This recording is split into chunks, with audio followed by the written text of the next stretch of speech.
గుడివారి కైలాసం గారి కొడుకు గారు తమను కలవడానికి వచ్చేసారు. పిలవమంటారేంటి? వాడు వచ్చాడా, నువ్వు తీసుకొచ్చావా? నాకేం తెలుసు సార్. పోనీ వాళ్ళ నాన్న తెలుసా? అమ్మతో ఆడు కూడా తెలవచ్చు సార్. పేరు గోత్రం చెప్తుంటే తెలిసేమో అనుకున్నాలే. రమ్మను. ఒరే కిరణం, నీ నాన్న గుడిని మింగేసే రకమైతే ఈడ దేశాతాబ్దంలో కట్టారు. అప్పుడెంత మింగేసినారు కూడా చెప్పేసి రకం. కొంచెం జాగ్రత్త. రే రారవే.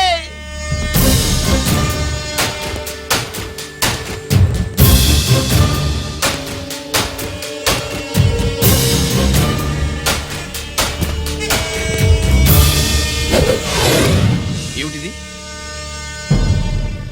దీన్ని సూట్ కేస్ అంటారు. దీనివల్ల మన దేశంలో కొన్ని ప్రభుత్వాలే కూలిపోయాయి. నువ్వంత గొప్ప పని చేయక్కర్లేదు. జైల్లో ఉన్న మా మామయ్య కుప్పస్వామి మీద కేసు లేకుండా తప్పిస్తే ఇందులో ఉన్న డబ్బంతా నీదే. బోనస్ గా నీ తమ్ముడు నిర్దోషిగా విడుదలవడానికి మేం సాయం చేస్తాం.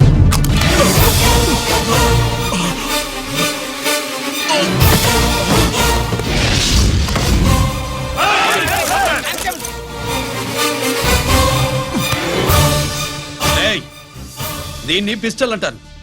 దీనివల్ల కొన్ని దేశాల్లో విప్లవాలే వచ్చాయి. దీనికి సంఘ వ్యతిరేక శక్తుల్ని కాల్చి చంపిన చరిత్ర ఉంది. నీలాంటి వాళ్ళని ఎన్కౌంటర్ చేసిన బ్యాక్గ్రౌండ్ ఉంది.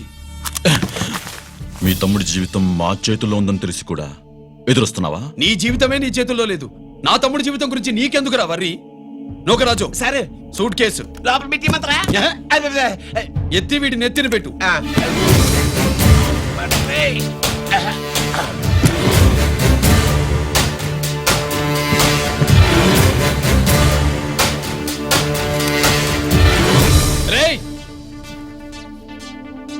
వెళ్ళి నీ బాబుకు చెప్పు, ఈ రంజిత్ కుమార్ లంచం తినడు, తిన్నది కక్కిస్తాడని.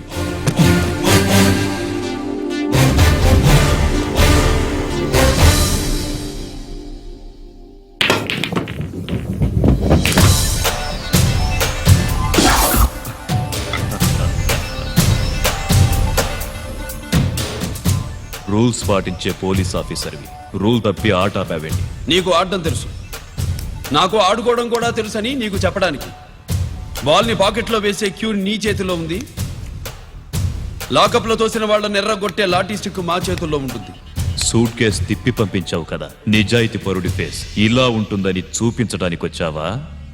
అవినీతి పరుడి ఫేస్ ఎలా ఉంటుందో చూసి వేటు తప్పదని హెచ్చరించడానికి వచ్చా. ఏంట్రా మేం చేసిన అవినీతి? టెండర్లు పాడి నాసిరకం ప్రాజెక్టులు కట్టి జనం డబ్బు వృధా చేస్తున్నావా? హాస్పిటల్ కి కల్తీ మందులు అమ్మి సొమ్ము చేసుకుంటున్నావా? ఆయుధాలే కదా అమ్ముకుంటున్నావు. దీనివల్ల ప్రజలకేంటి నష్టం? ఆ నష్టం కళ్లకు కనిపించదు. తుపాకీ తీవ్రవాది చేతిలో ఉంటే అధికారులు భయపడుతున్నారు. మంత్రులు, రాజకీయ నాయకులు ప్రాణాలు గుప్పెట్లో పెట్టుకుని పాలన సాగిస్తున్నారు. తీవ్రవాదికి భారతదేశంలో కొన్ని రాష్ట్రాలే భయపడితే ఉగ్రవాదికి అమెరికా, బ్రిటన్ లాంటి అగ్రదేశాలే వణికిపోతున్నాయి. దేవుడిచ్చిన తెలివితేటల్ని ఇలా ఆయుధాలమ్మి కోట్లు గడిస్తున్నారు. నీలాంటి వాళ్ళ ఆట కట్టించడానికే దేవుడు నాలాంటి ఆఫీసర్లను పుట్టిస్తాడు. నీలాంటి ఆఫీసర్లని చెస్ బోర్డ్ లో పావుల్ని కదిపినట్టు కదిపి మా ఇష్టం వచ్చిన చోటికి ట్రాన్స్ఫర్ చేయించే కెపాసిటీ ఉన్న పార్లమెంటేరియన్ని నేను. ఆల్రెడీ మీ తమ్ముణ్ణి బోనెక్కించా. మాట వినకపోతే ఏం చేస్తావు? ఏం చేస్తావు? నీ ఇంటి పేరు గుడివాడ, నీ ఊరు గుడివాడ. చెప్పరా, గుడివాడకి ఏ పక్క నీ అడ్డా? హనుమాన్ జంక్షన్ వైపా, పామర వైపా? ఈ సైడ్ అయితే ఆంజనేయ స్వామికి బలిస్తా, ఆ సైడ్ అయితే ఉయ్యూరు షుగర్ ఫ్యాక్టరీలో క్రష్ చేస్తా. Count your number of days.